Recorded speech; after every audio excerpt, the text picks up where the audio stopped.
Hi, I'm Colin Davis. As part of our series on the shadow, I interviewed Jungian scholar and Shakespearean scholar James P. Driscoll. I'm going to read to you now from his bio on his latest book so you can get an idea of everything that he's written. He's very prolific and very wide-ranging as well. A scholar of Renaissance drama and Jungian psychology, James P. Driscoll PhD explores psychological approaches to the arts, religion, and public philosophy.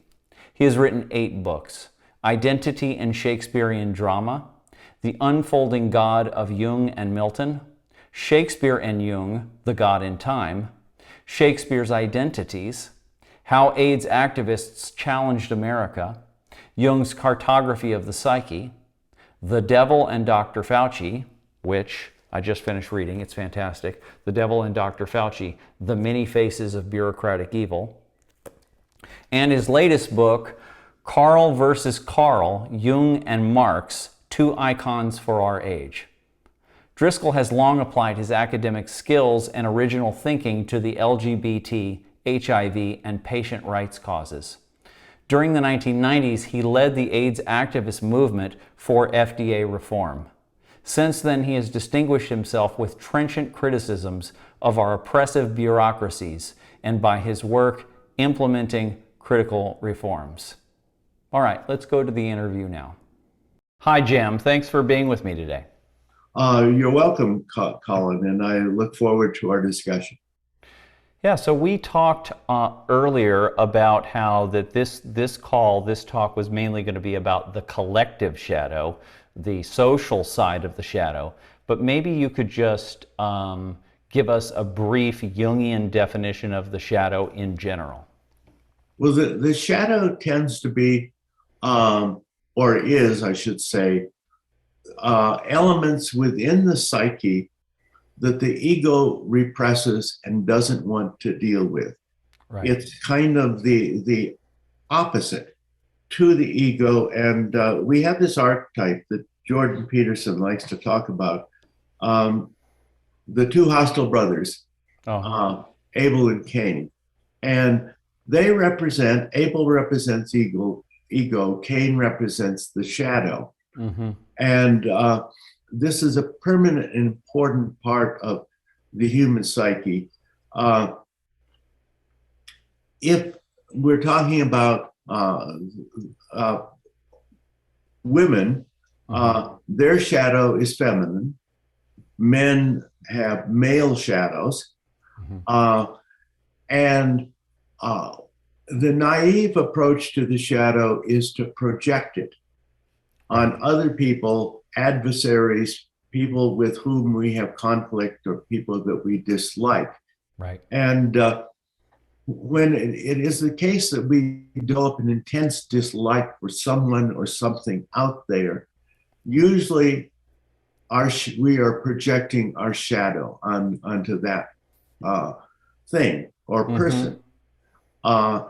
And to understand the self, to progress towards individuation and wholeness, which are the goals of Jung's psychology, you have to bring the shadow into consciousness, which means withdrawing the projections, or at least recognizing them.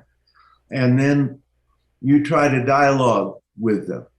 And this may mean dialoguing with actual people who represent the shadow to you. Right. But the whole purpose is to reduce its unconscious power by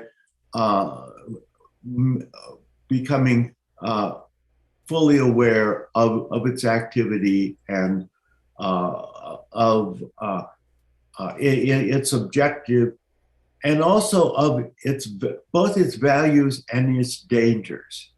The danger of the shadow is to get into a war with it and be locked into a war where your opposition to the shadow determines your behavior. But there's an opportunity there too to understand your own motives and enabling you to choose freely. And that's the whole point. You withdraw the projections from the shadow so that you can evaluate things objectively and choose them freely, rather than be under the compulsion. But if you don't recognize and understand the shadow, you will be under its compulsion. Now, what interests me particularly nowadays is that I think we have a poisonous politics in this country and in many different areas in the world, of course. But this is at a collective level, it's a result of warring against the shadow and possession of by the shadow. We're projecting our own shadows onto our supposed enemies, and then we're displacing all of our aggression and shadow energy through conflict. Yes. But we're not actually seeing that the other individual is not an actual enemy, but it is, they may have some elements of corruption or whatever we consider to be evil, but to the degree that we believe that the other party is evil is largely our own projection of our own shadow material that we haven't come to terms with ourselves. So it's sort of a knee-jerk reaction in the psyche that when we haven't seen that we are also corrupt in some way, we are also selfish, we are also aggressive, we are also hypocritical or whatever it is, we will project those defects in ourselves onto other people. It's Trump that's the bad one. It's this or that party, and so then we get caught up in this conflict, and it ends up not only does it end up destroying us, but it ends up distracting us from the real work to be done, which can be done if we will actually locate that evil within ourselves, correct? Yeah, not only the real work, but what are our real problems as a society and a civilization? What should we be focusing our limited resources and energy on? And we focus on the wrong things. But I think there's certain, I call it mask of the shadow. And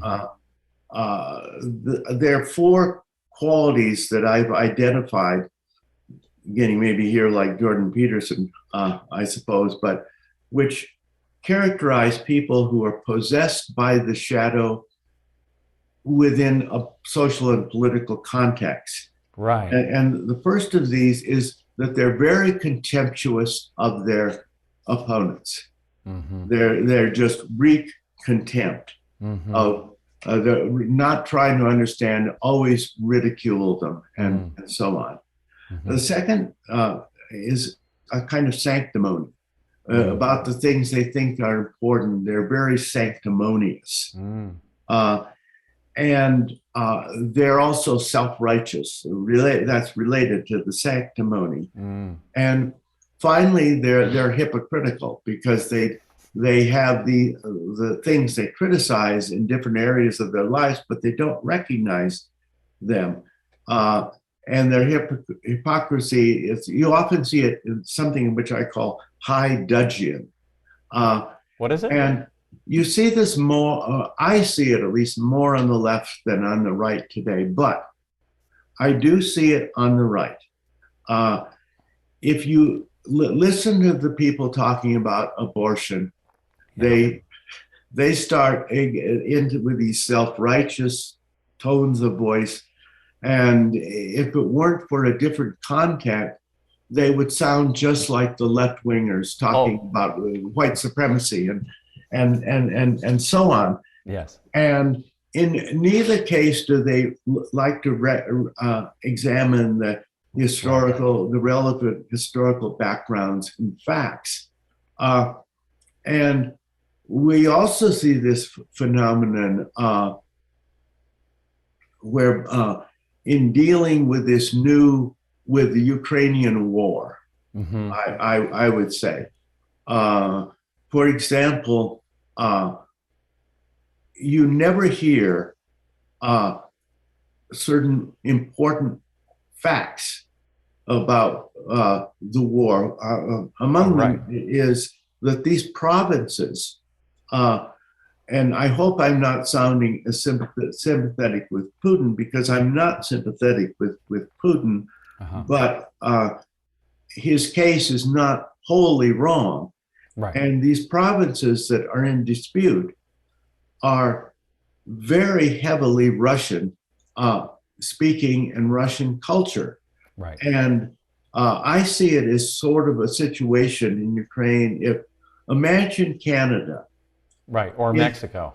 Well, no, imagine Canada if the British, the English speakers decided that instead of working with the French and giving them this, that, and the other concessions and so on, they were going to eliminate the French language and all government documents. That's what they've done in Ukraine, and we don't even talk about it. Well, we know what would have happened in Canada if they had done that. And that's happening in Ukraine right now. Or it could be similar that if in the United States we decided we're going to eliminate the Spanish language. And you can't, no public documents can be in it. You're not going to have any radio stations or anything. Everybody's going to speak English. And so it's a kind of nationalism there, which I don't think we should be supporting. It's the kind of nationalism that prevailed in Europe back in the 1930s, very hostile to prejudices and so on. And of course, there is this neo-Nazi factor there. But anyway, because we're projecting the shadow on Putin, we ignore all of these important aspects of the dispute. And we're ignoring the stakes too, because among the stakes is, as the economy of the world implodes as a result of this situation, people are going to be impoverished, and they will also die. Yes. They will starve from lack of food and so on. And we're not considering those stakes. And why is this worthwhile to keep 2 or 3 or 4 provinces within Ukraine that have never been there historically, were moved there by Khrushchev for reasons that don't make sense, and keeping that status quo? Why is it worth the lives of hundreds of millions of people? The average Westerner can't answer any of these questions because they don't know anything about it, and they're being heavily propagandized. This is basically, like all wars are, this is something that the financial and political elites want for their own reasons. And if in every war, the shadow goes on a rampage. Yes. You look at all the atrocity stories that the British generated against the Germans in World War I.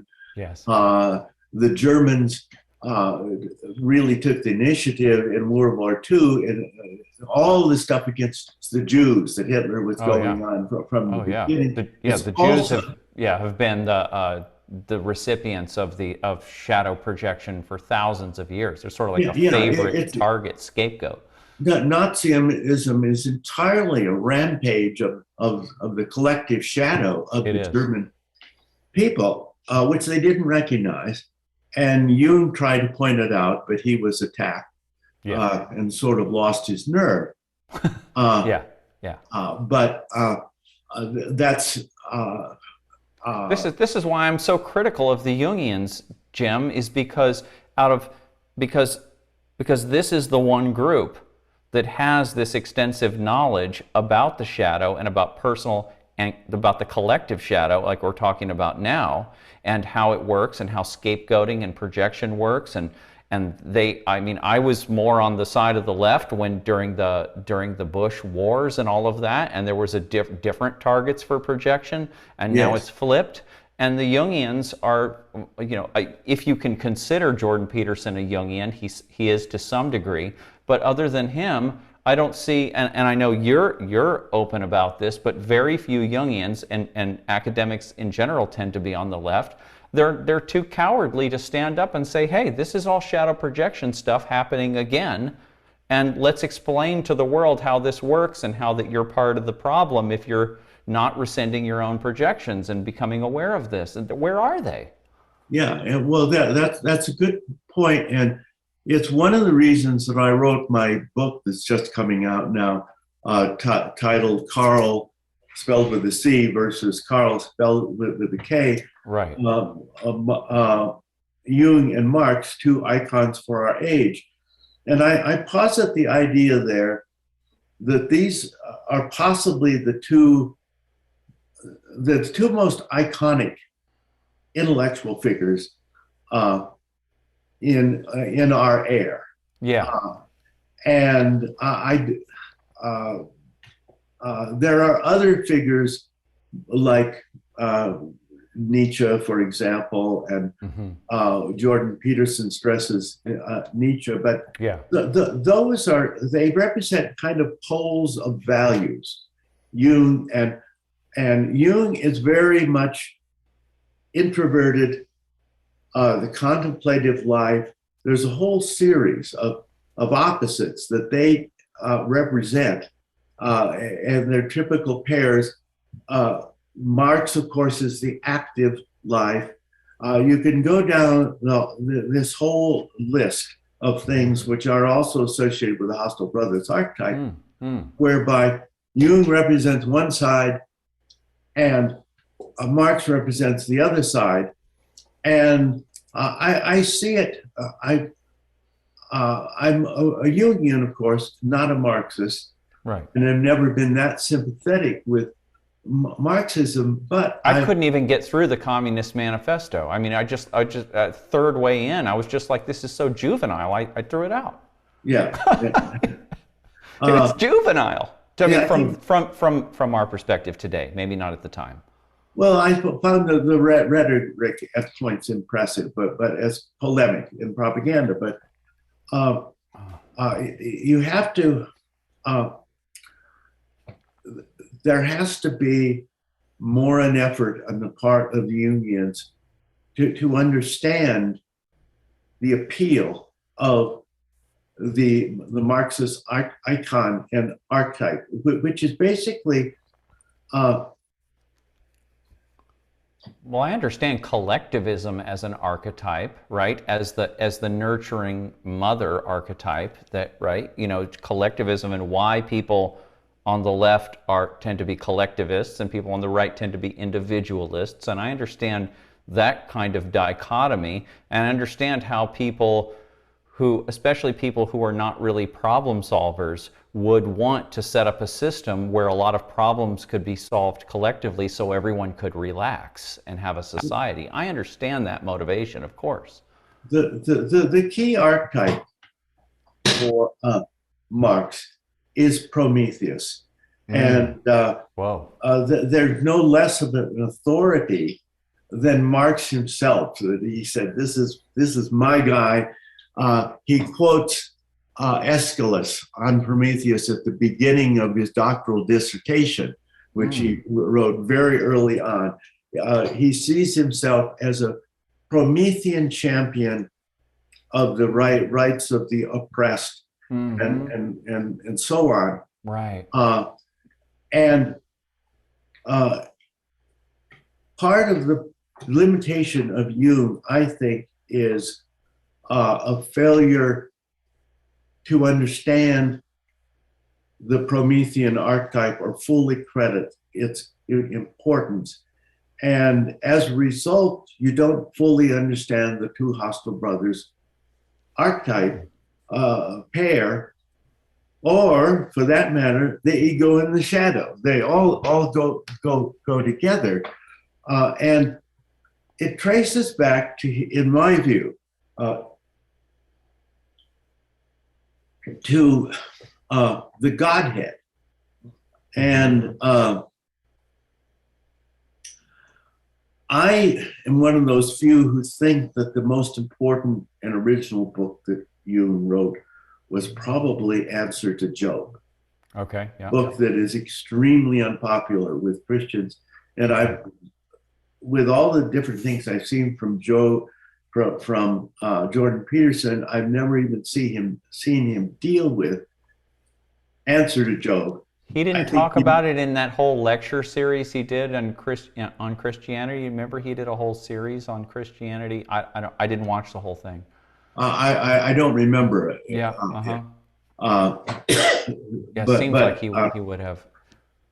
Right. I mean, I'm familiar with the basic. Maybe you could explain it. The basic conundrum that Job is presented with.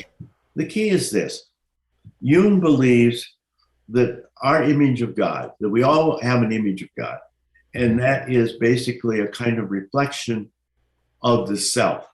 That the fact that we have a self, which is a unifying regulatory force within the psyche, right, which is parallel to God, it gives us inevitably the idea of God. Right. Right. It's the imago Dei, they call it, right? Yeah, the image of God in oneself. And to be adequate, according to you, this must reflect, let me get a cough drop here. It must reflect wholeness. And that means, so he sees the self as four-part. Yeah, this is important, just for the viewer here. So the self, meaning the regulating function of the psyche or mind, and simultaneously the totality of the psyche and the essence of the psyche, almost like the DNA of the psyche is the self, with its inherent built-in destiny or whatever, and that this self-fulfilling function of the psyche, Jung wanted to have it into a fourfold structure, correct? Yes, and it would be like this. He criticizes Christianity for making God a trinity. Right. He said God must reflect wholeness, therefore God has to be a quaternity, right, not a trinity. He also criticizes it for two other important things. One is closely related. One is the idea that evil is not truly real, it's just a deprivation of good, privatio boni. He writes a great deal throughout his writings attacking this. Now, closely related to this is the idea that God is the summum bonum, that God is pure good and only good. Right. Which, of course, he rejects that and says there must be evil or material within God as well as spiritual. And so, right, you have in the Orthodox Christian Trinity, you have the Father, the Son, and the Holy Ghost. But the Father, in Answer to Job, represents a kind of primitive state of consciousness. It also represents the primitive parent figure. Right. The parent is another. Yahweh. Yeah. A parent is another extremely important archetype that usually isn't thrown in there with anima, shadow of persona in the self, but it's of importance similar to those. And of course, it is bifurcate too. It's the mother and the father are there. Well, so you have this very unconscious primitive figure that he sees operating in the book of Job. And then Jesus represents the ego, higher moral consciousness. Right. And a personal will and the ability to introspect. It's the watcher conscious part of the psyche. Yes, and he represents spirituality.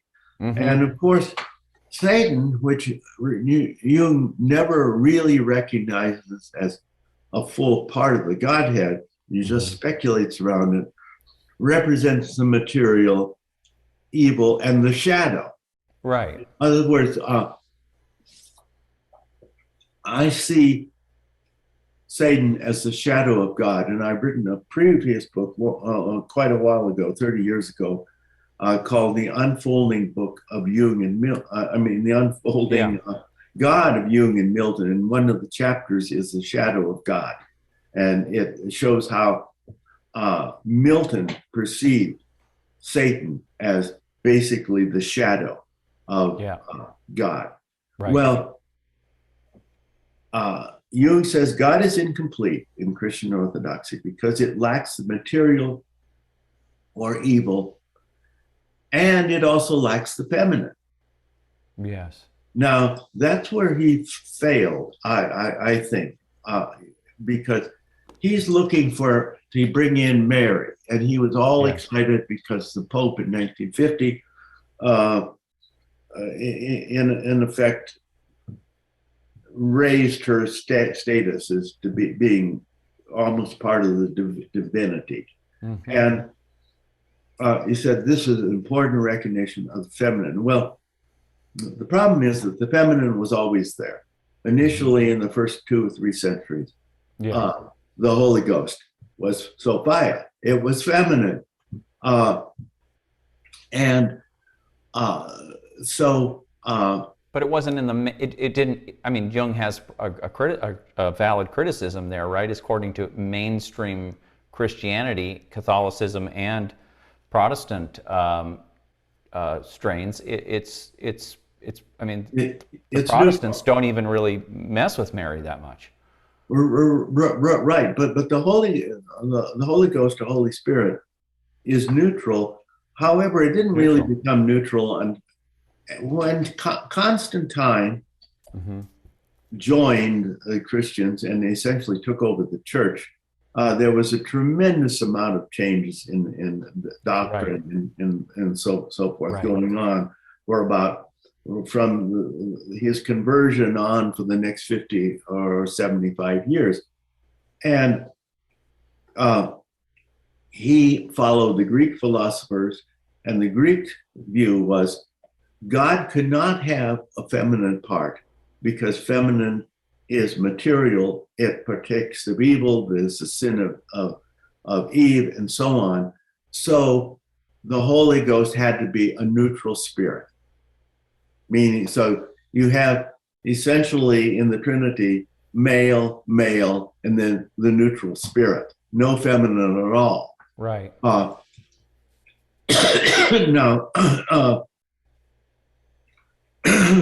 I have a different theory, which I first published long ago. And I think that, excuse me, Jordan Peterson and others, I don't mean to single him out, and I have a great respect for him and believe that he's just... He's in the mainstream culture now, so I think it's good to link to him. Yeah, but he's done tremendous good. So I don't mean to imply otherwise, but it helped probably even millions of people. Yeah, I agree. But Peterson's view is he really focuses on the Bible. And the first thing I'd say about the Bible is you have to realize that this was a book put together and chosen by the Catholic Church. Right. Not the Old Testament. They borrowed that from the Jews, but the New Testament was put together by the church. And in my view, Jung talks of actual God, which is, he says that's unknowable, although he implies correctly, I think, that mystics have a way of knowing actual God. Gnosis. Yeah, and mystical experiences are direct experiences of Right. actual God, the Right. force that created the universe. Yes. And he likes to fashion himself, Jung does, as a Kantian. And Kant had this idea of the noumena and the phenomenon, and we'd only know the phenomenon, we would never know the reality behind there. Therefore, we couldn't know actual God, according to Jung. Everything we know about the universe is our own internal model, not the actual universe. Yes. Right, but I sort of shunned aside Kant, and I'm much more a follower of Alfred North Whitehead than I am Kant. And unfortunately, Jung did not pay much, to my knowledge, did not pay much attention to Whitehead, although a number of writers and thinkers have recognized the important, very important similarities between Whitehead and Jung. Jung is a much more accessible thinker than Whitehead is. Whitehead is very difficult. And so he's not iconic in the way of Jung, but some think that he is possibly the greatest philosopher of the 20th century. Yeah, I haven't read Whitehead, and if Whitehead is harder to access than Jung, I would say, yeah, it's, because it took me quite a while to be able to read Jung directly. It's easiest with Whitehead to start reading books about Whitehead. There you go. Rather than, that's how I started with Jung too. Yeah. Yeah. And so anyway, let me get back to the Godhead. Yeah. Because we're inside the context of the answer to Job, Jung's treatise. And I maintain that God, as we know him, is a collective, unconscious complex. Yeah. In other words, I heard you talk about this with Jeffrey Mishlove. I love this idea. It's fantastic. Please explain this about a collective autonomous complex. Yes, a collective autonomous complex. It's a complex. We pretty much know what autonomous complexes within the psyche are. Right. And these various functions, such as the persona and the shadow, they become autonomous complexes, especially if the shadow is not integrated. It's there warring against the ego acting quite autonomously, and you don't want it to be completely autonomous. Right. So I maintain that every that civilizations develop these collective autonomous complexes that they see as their God. I got the idea in a strange place, in a strange way, about maybe 6 years ago. I visited the island of Delos. Delos in the Mediterranean? It's in Greece. It's off the coast of Mykonos, which is a famous tourist place. And it's an island of which there's almost nothing there. It's a little over a square mile. But Apollo was thought to have been born there. I see. And you can go right down to the spot where he's thought to have been born. And so it was, for a while, possibly the most sacred single place within the Hellenic world, and it was a free trade zone. It had all sorts of rights that people would leave it alone. And like the Vatican, it was kind of like that, but there was no Pope there.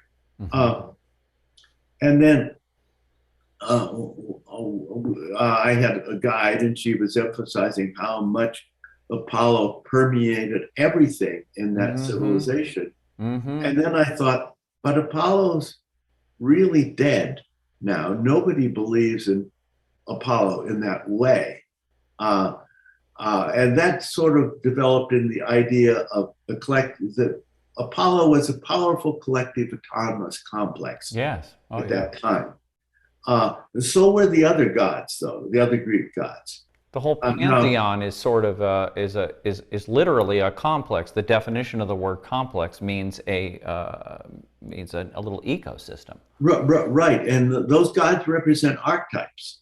Each being an archetype. Yeah. Yeah, and or combinations of archetypes, but they're all archetypal. Well, Right. Drives within the human personality. yes.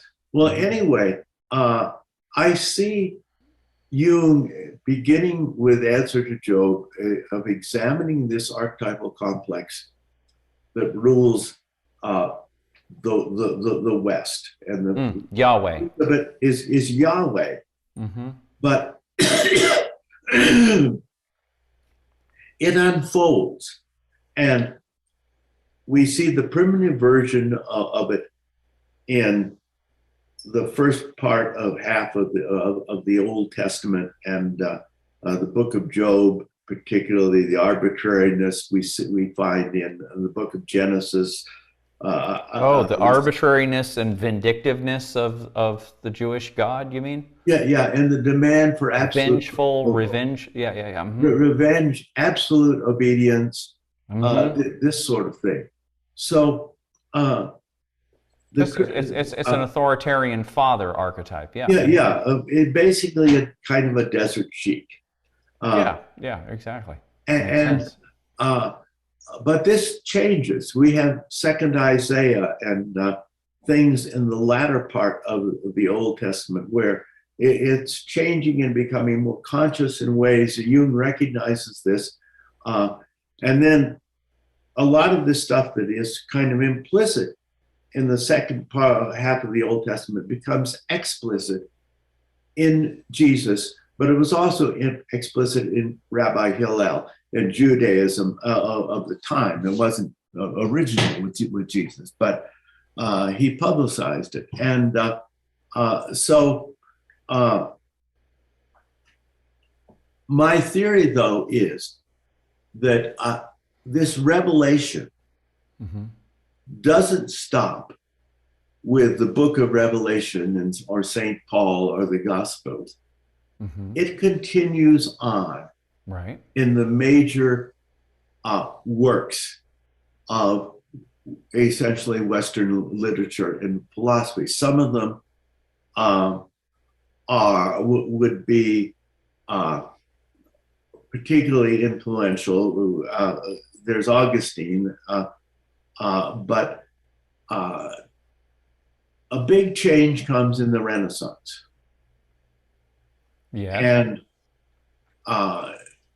you have a reemergence of the Greek archetypes and Greek figures in the Renaissance that start influencing the whole of the culture, including the Christian aspect of it. The two probably most key writers of that time and influencing the development of this complex are, in my view, Shakespeare and Milton.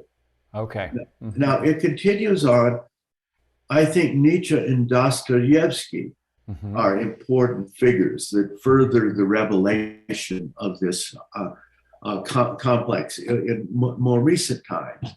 And we have scientists such as Einstein and Copernicus that, in my view, influences. So I see a much more complex development to Christianity. It doesn't end with the Bible at all.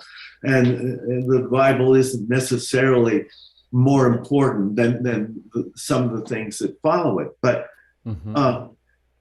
to go to Prometheus, that's where we left off, and the shadow of God. I deal with it in the book on Milton, but also there's Shakespeare. And an interesting development occurred in the 20th century. Throughout the 19th century, Hamlet was thought to be the greatest play in the world and the greatest work of literature. Things switched with World War II, and all the critics began to think of King Lear. They realized that King Lear is really the greatest, the pinnacle of everything that was written in the West is King Lear, not him. Yeah. And so the question I asked, well, why is this? And the answer I came up with is that Shakespeare in King Lear, it's generally recognized to be the greatest tragedy ever written by sophisticated critics. For example, Harold Bloom, that recently died. Right. But the explanation that I came up with is it's the most powerful and the most moving work, the greatest work, because it presents the faces of God. That through the archetypes that are present there is a vision of God, but not the old Christian God that's summum bonum and no evil or anything like this, but the actual God, not the actual God, but the psychologically accurate God that Jung was looking for. Can you explain the boundaries of this God as presented in King Lear? Yes, it's not that difficult. First of all, Jung starts out as a very unconscious figure, a figure like Yahweh, and very arbitrary. And he repudiates the one daughter who actually loves him because she won't flatter him, and embraces the others who betray him because they're willing to tell him anything he wants to hear. So he starts out as this figure like Yahweh. And there are all sorts of echoes he sounds like Yahweh if you read the play. Wow. And then I haven't, and maybe you could introduce our audience to some Shakespeare in the future. But go ahead. Yeah, and then so Lear starts out as an authoritarian father type. Yeah, like Yahweh in the Old Testament, with echoes from the Book of Job, in fact. And then when he's repudiated by the evil daughters, he goes out on the heath in a storm and rages against the elements and against the gods. And he becomes like Job, suffering. Right. You know, he has to suffer all the slings and arrows of human life, but he's been protected before. Now he's miserable. He's in a storm. He's naked with a couple of with his fool and one loyal retainer. He's at the bottom of the psychic life cycle, right? He's in the dark night of the soul. The poor naked animal. Is what he becomes. Right. And he's just reduced as low as he can go. Right. And so, but then, so he's there in the Job stage, and there are all these echoes of Job, and there are references, echoes, allusions to Prometheus, too, that begin appearing. Well, at the end of the play, he's to be reunited with his, there's a battle, the evil daughters lose. He's to be reunited with Cordelia, but their agents have got to Cordelia first, and she's dying. And so he holds her in his arms, and he says, "Thou will come no more, never, never, never, never, never." And she dies, and he rails against the universe with Promethean defiance. He becomes a Promethean figure, defying all of the evil, and what's considered the most powerful scene in literature at the end, when he's confronted with her death and the complete repudiation of justice and the idea of, you know, a perfect universe where everything really has to work out well in the end. It's all repudiated there. Uh, so that represents the Promethean stage Okay. of divine consciousness. And Cordelia herself, in my view, although there are references tying her with Christ, she represents the highest stage, the Holy Spirit. And these things correspond with the Jungian types as well. For example, sensation corresponds with the Father. Feeling or passion corresponds with Prometheus. Thought with Christ, and intuition with the Holy Ghost or the feminine figure that's there. It's complicated, but it's worked out intuitively in poetry as I see it as a kind of vision of God that Shakespeare wouldn't have known how to articulate what I just said. He just channels as an artist, but according to Jung, artists have powerful visions. Oh yeah, that they can see into the reality of things in ways that are totally magical and astounding. And here we have the greatest artist who ever lived, Shakespeare. This is the shamanic archetype working through artists. Yeah, yes. And what is Shakespeare's vision? It's the vision of the Western God, of the true nature of the Western God, of the collective autonomous complex that is run through. In its current state at that time, yes. Yes, at that time, but pretty much not changed. It's basically where we are now too, but we haven't come to grasp and understand that and put it to effect. We're still back with the old Trinity. Now, where is Satan or the shadow in King Lear? Well, the Promethean figure. It's Lear's own defiance where he curses the gods, and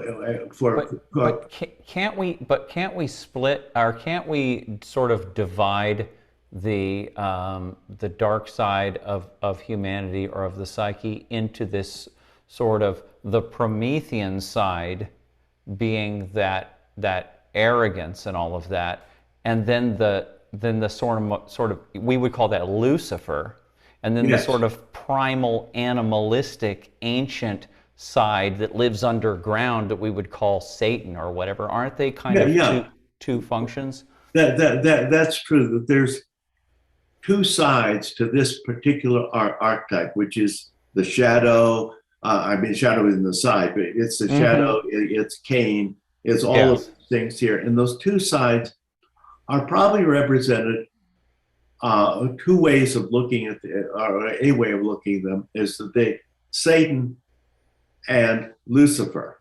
Yes. But also Prometheus and Satan. Yeah. We can just interchange Prometheus with Lucifer. Right. Yeah. That they aren't the same. They're different aspects of the archetype, a positive and a negative aspect. Yeah. And the Lucifer Prometheus part is positive. The Satan part, of course, is completely negative. So it can go either way. Does that make sense? Yeah. It's a If we define the shadow as just basically anything that is human, that is unacceptable to our consciousness, to our ego, well, then some of that is going to be this sort of what we could call positive, very bright Promethean type material. Yeah. It's Icarus going towards the sun, or Atlantis, or whatever it is, right? And then there's the very negative side of it, the demonic side of it, the very primal animalistic side. But all of it is shadow material because it's all unacceptable to our consciousness. Well, it's like the challenge of the shadow is to transform it into new good or something positive. And so two different approaches to the shadow. One is You can repress it and project it on others and war Right. against them, in which case it turns evil. Right. But you could come to understand it, learn what it's trying to tell you, and incorporate it into consciousness, in which case Right. that strengthens the ego and furthers the development of the self. But that comes through a very painful evolution. Yeah, yeah, that. it's a big It's painful. challenge. Yes. Dealing with the shadow. Yeah. And incorporating it is always painful. Yeah. Mm-hmm. And this is, it seems like over the course of history, if we're talking about collective shadow material, and you have all these cycles of wars and civilizational collapse, it could be theoretically, it could be that because people have not evolved to the state to where they can consciously, personally evolve, process their own shadow material, then basically nature has to just collapse the whole thing and do the whole cycle collectively, because we won't do it personally. We can't do it personally. We don't have that maturity yet. Yes.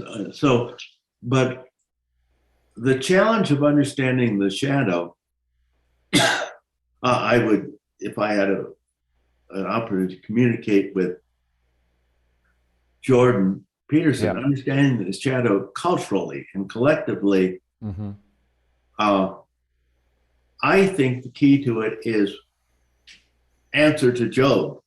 Read and digest Answer to Job, because we have to reformulate Jung's criticism of the Orthodox Trinity are correct. It does exclude evil, and it does not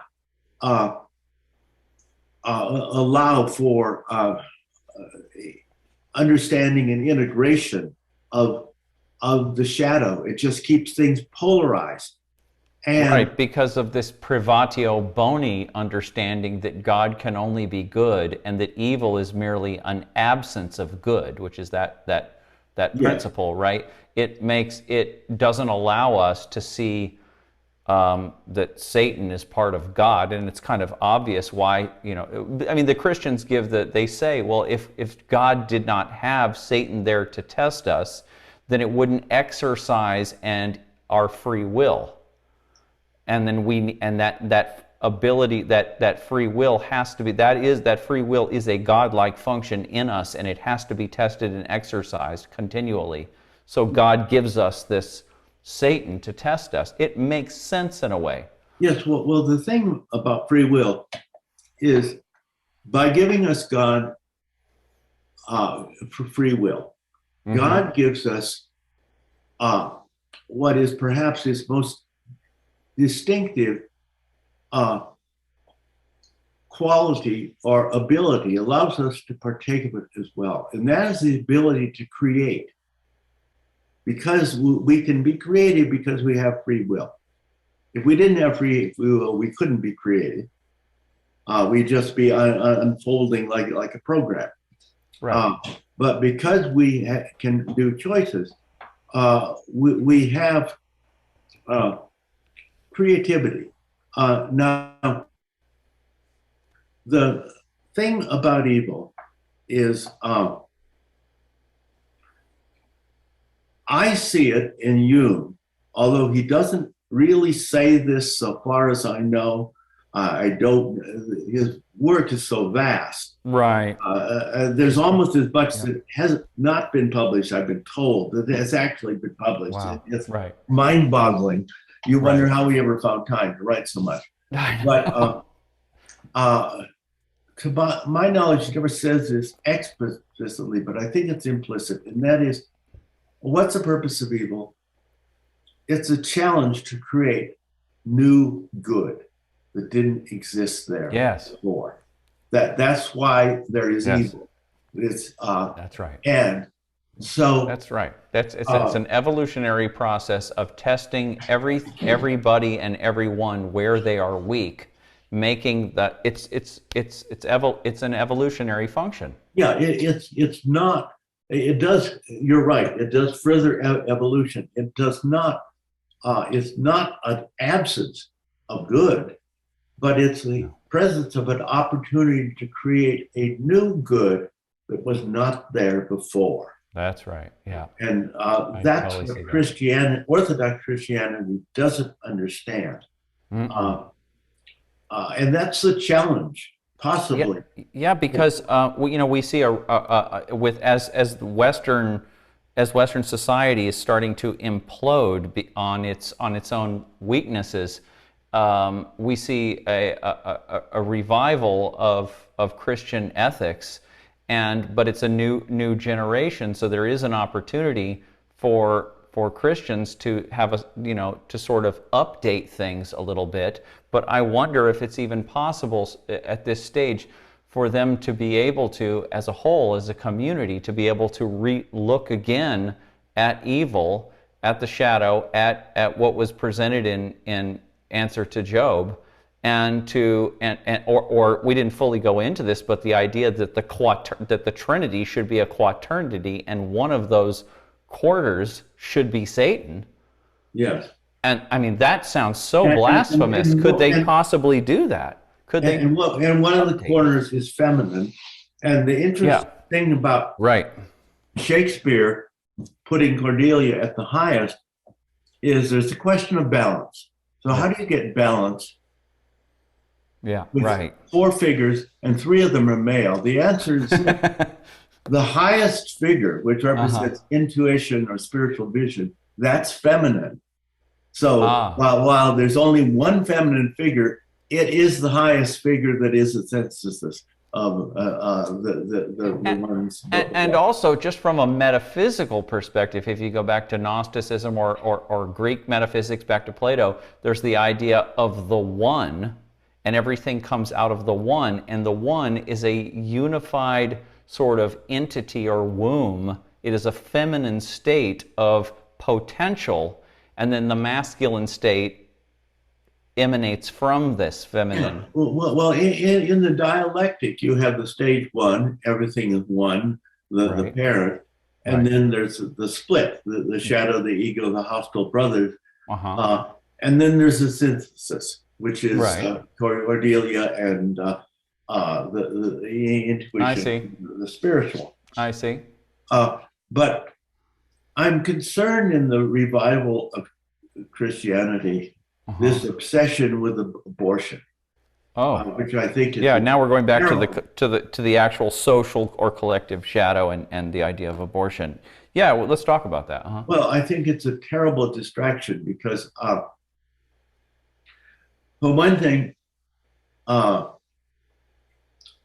not actually studied it or looked it up, but I expect that the ancient Jews did the same thing when they had a defective child as the Greeks. In other words, they were food for wolves. I think you set them out on the mountain. That's an ancient reality, yes. Well, what do you do when you have 4 children and you barely have enough to take care of what you have? Yeah. And that's the situation of humanity throughout nearly all of time until the last 100 years or so, when we began to produce more. Just pure survival was hard.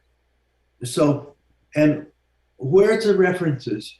If abortion is fundamental Christian thing, where's the references to it in either the Old Testament or New Testament? Where's Moses or Isaiah talk about it? How about Jesus? What does Jesus say? Or Paul?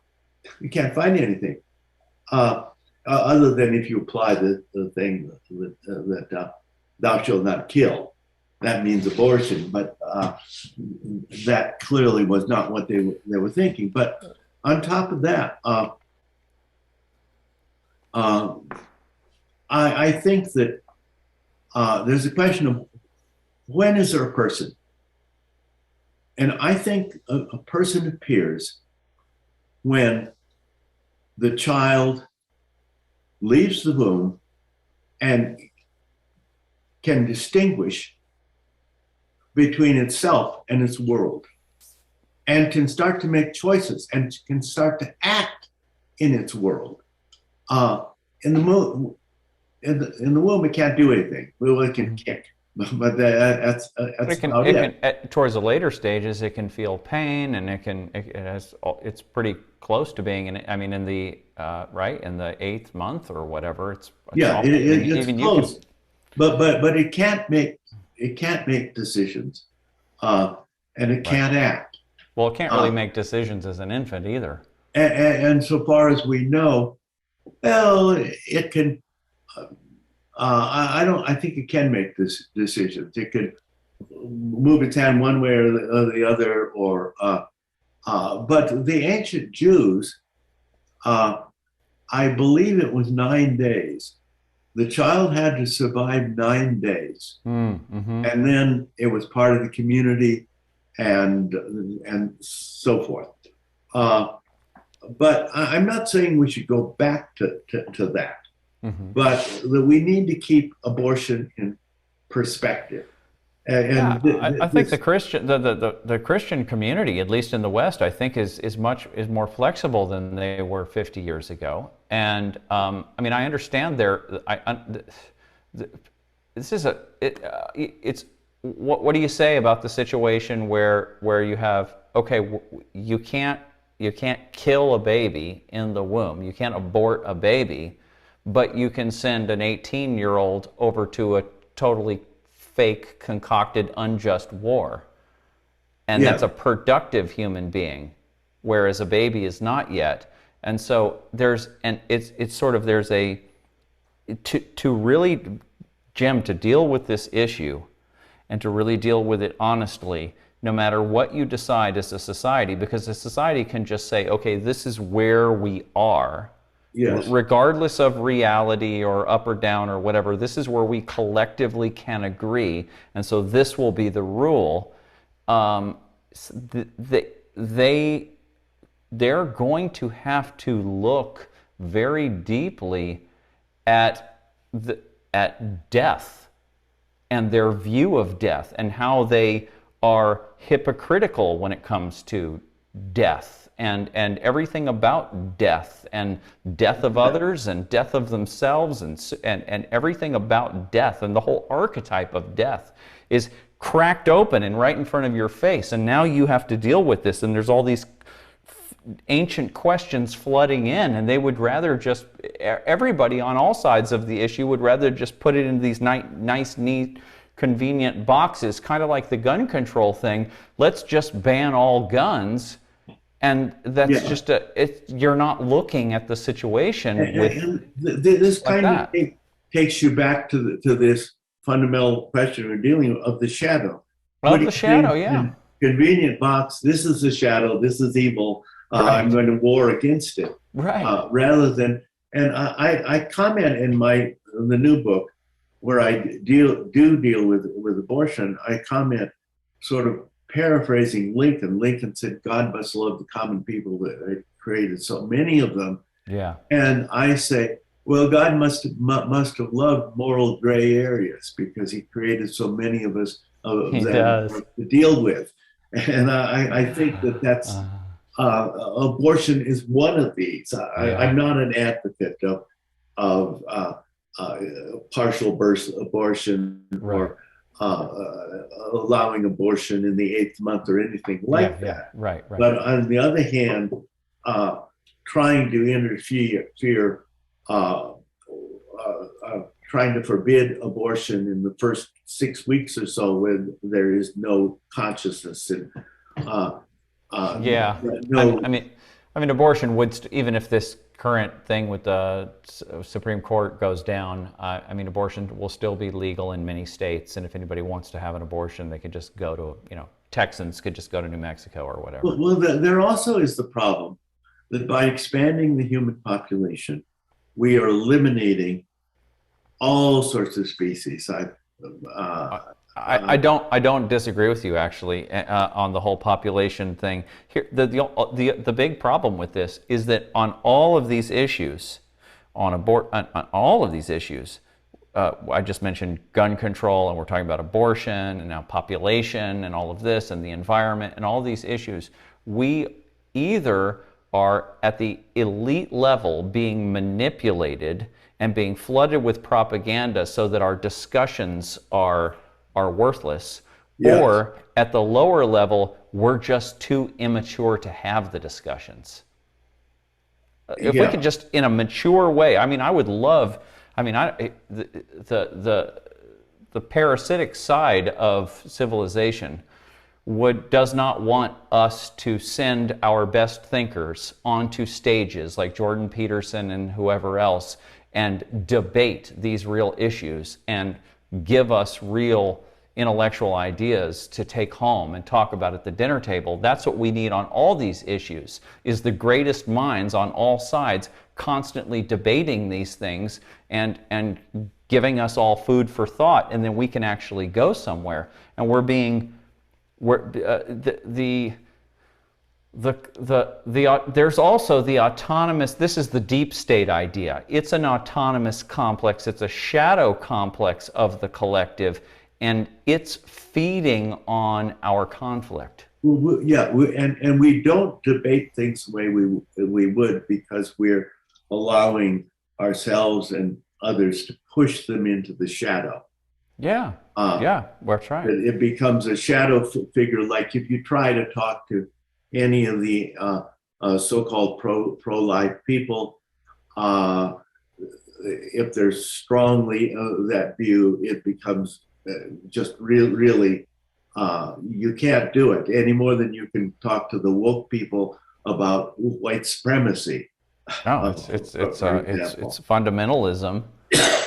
And you're taken over by an ideology, and your higher faculties aren't available. Yeah, and I think the shadow is much more dominant in our public life and society at this juncture than it usually is. Yeah, and that's why we have a polarization and in total inability to either party to agree on anything or make any progress, or if it's political, we can't get any kind of resolution or compromise to go forward. Because we're completely polarized, and one side has pushed the other side entirely into the shadow. It's like Israel-Palestine. Yeah. There's situations all across the world like that.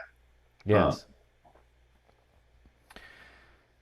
So then, if we can, I mean, basically, to kind of move forward in the direction that we're talking about here, and I'd say this is kind of a high-level conversation.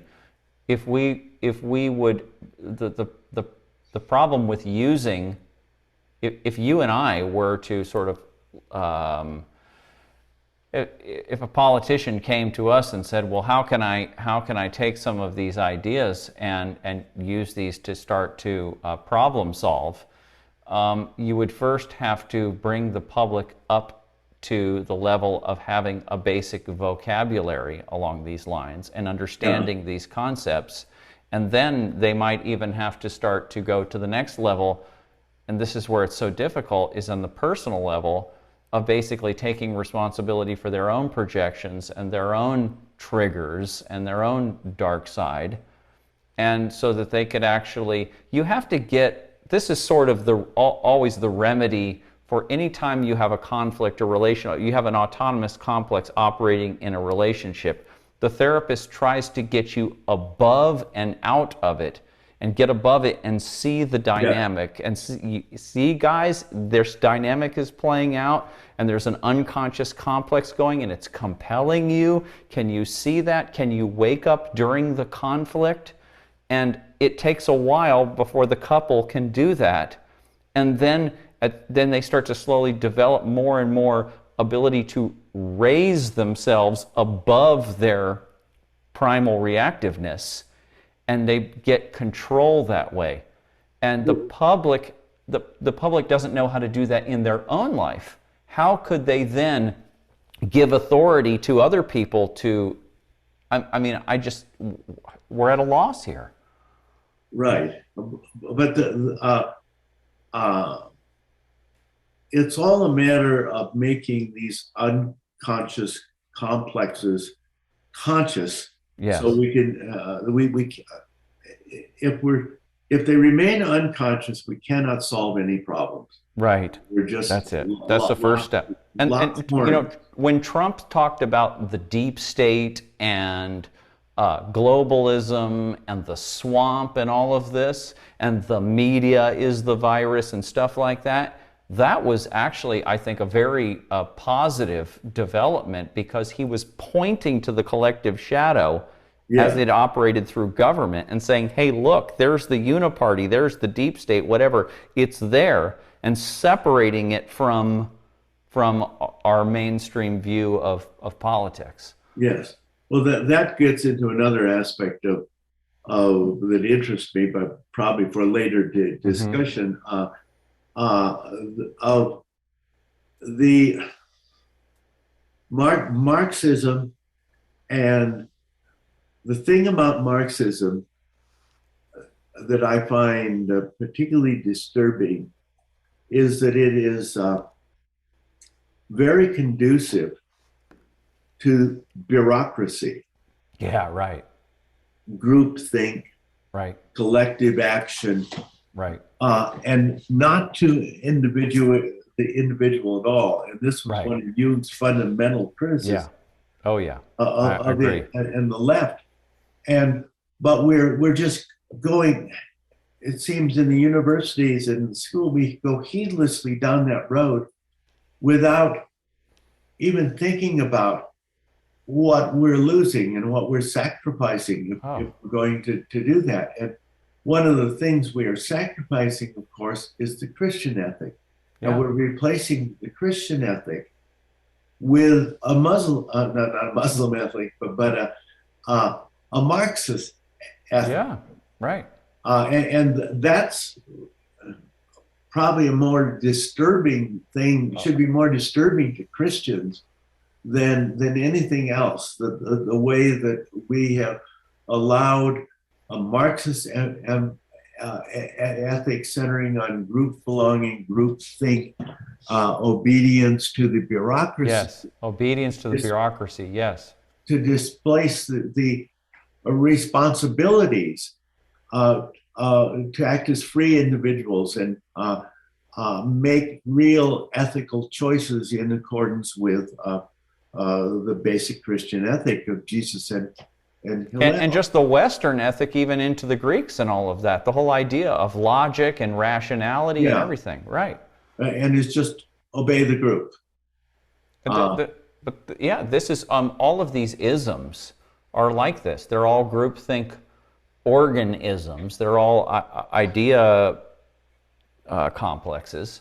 Yes. And they take over. You know, a pathogen always gets you where you're weak. A parasite looks for your blind spot and then gets in there and your weakness and tries to orient you to based on a weakness. And it's the same thing with any toxic ideology. They're feeding on people's weakness and various different kinds of sort of aspects of this new Marxism are feeding on people's different feelings of weakness, whether they're whether they're just been abandoned by parents that were either ambitious or just put them in front of the TV or whatever, or whether they have a lot of rage and aggression that can't be spent either in wars or in building things, or they've been so many people have been disempowered. And so they're feeling victimized, they're feeling weak, and then some new ideology comes in, whether it's this progressivism or it's the trans thing that's coming in now. And I could tell you personally, a personal experience I have with a friend, and it's given to them that this will be the solution, this will make you feel better, and this will make the world a better, more peaceful place. And it's parasitism.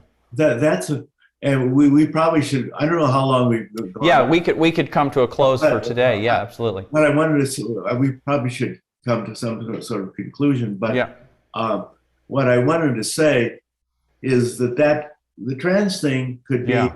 the subject for another discussion I would on love to have that with you. Yes. on anima and animus, not Absolutely. ego and shadow, but anima and animus, and that's Absolutely. very interesting. That's where the But focus but really but needs to be on that in that yeah, issue. yeah, I think that could be quite interesting. Yeah, let's do Uh, that. but anyway, how do you want to wind things up? I mean, you can do it in the editorial process. All I would maybe just ask you is if maybe if you would just reiterate. I think it's baby steps when we're talking about the shadow, whether it's the personal or the collective. And I think it's baby steps. Jordan Peterson even introducing the idea of the shadow or suggesting that people go back and look at Jung was a baby step and a positive one. And so really it's, the basic suggestions for how to deal with the shadow of become aware of and rescind your projections. And notice how there are parts of you in the enemy that you haven't come to terms with, and start embracing that. Then you will start to lower that energy, that basic formula.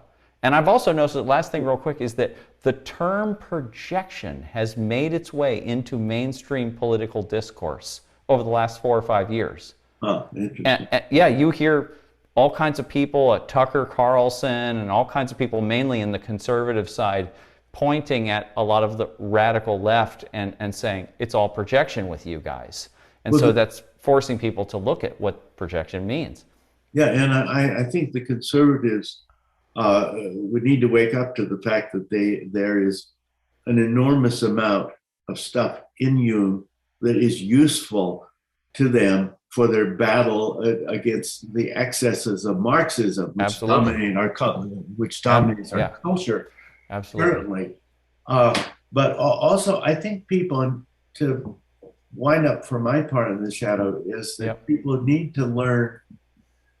Perhaps they need to even do exercises or something to learn to identify shadow phenomenon when they appear. And that's usually there's some powerful irrational affect associated with that. And when you triggers, when you get that, and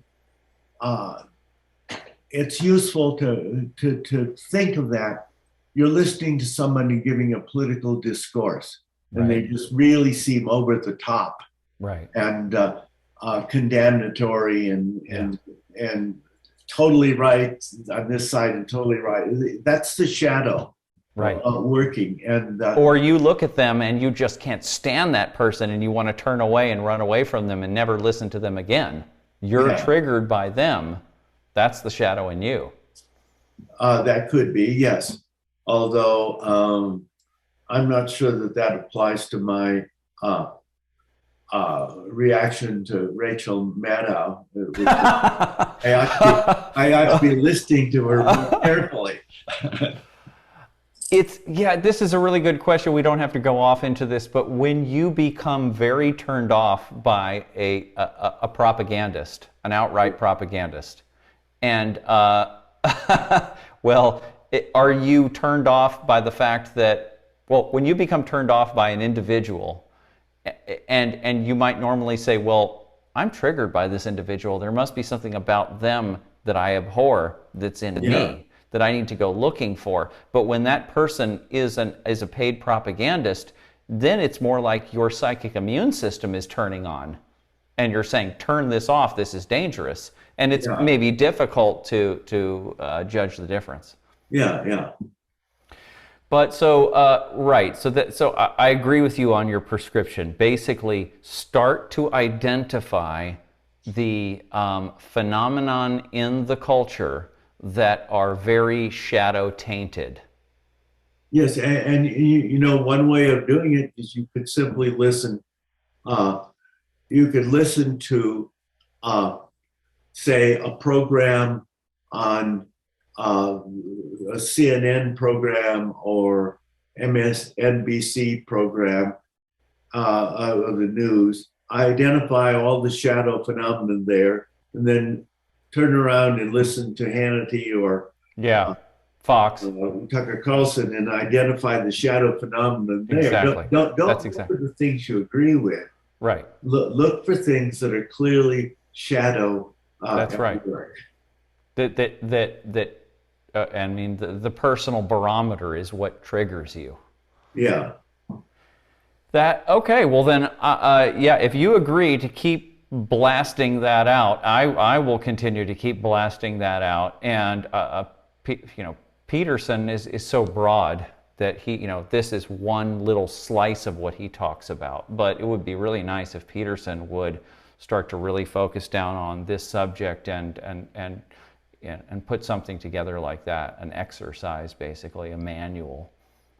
Yeah, and particularly how to recognize the operations of the shadow, and also there's this element of anima and animus that needs to be explored.